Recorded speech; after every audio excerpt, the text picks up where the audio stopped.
Sarah stood frozen in the doorway, her heart pounding like a drum against her ribs. The scene before her was one she never could have imagined in her worst nightmares. Her new husband, James, tangled in the sheets with her own daughter, Emily. Tears welled up in Sarah's eyes, blurring her vision as the truth crashed over her like a tidal wave. How could this be happening? Just a few months ago, she had said "I do" to James, believing she had found her soulmate, her partner for life. And now, that belief shattered into a million irreparable fragments. Emily, her sweet daughter, barely out of her teens, looked up, her eyes widening in horror as she realized her mother was standing there witnessing their betrayal. Guilt painted her features as she scrambled to cover herself with the sheets, a feeble attempt to hide the shame of her actions. James, on the other hand, showed no remorse. His expression was one of sheer defiance, as if daring Sarah to challenge him, to question his actions. How could he betray her like this? How could he betray them both? Sarah's legs felt like jelly as she stumbled backward, her mind unable to process the enormity of the situation. She thought of all the times James had whispered words of love and promises of forever in her ear. Had it all been a lie? Had she been nothing more than a pawn in his sick game?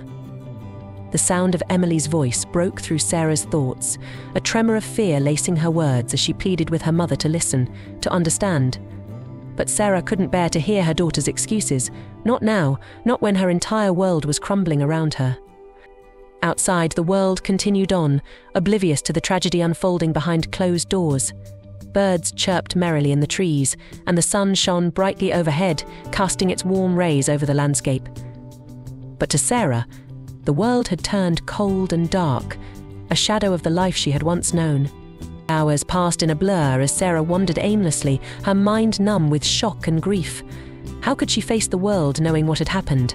How could she ever trust again, knowing that the two people she loved most had betrayed her in the cruelest way imaginable? As the sun began to dip below the horizon, casting long shadows across the deserted streets, Sarah found herself standing at the edge of a cliff overlooking the ocean. The waves crashed against the rocks below, a relentless reminder of the ebb and flow of life. With a heavy heart, Sarah stepped forward, her feet carrying her closer and closer to the edge. She knew what she had to do, knew that there was no going back from the pain and betrayal that had torn her world apart. And as she closed her eyes and let herself fall, she couldn't help but wonder if somewhere, in the depths of her shattered soul, there was still a glimmer of hope for redemption. But in that moment, all she could feel was the crushing weight of despair as she plummeted into the abyss below.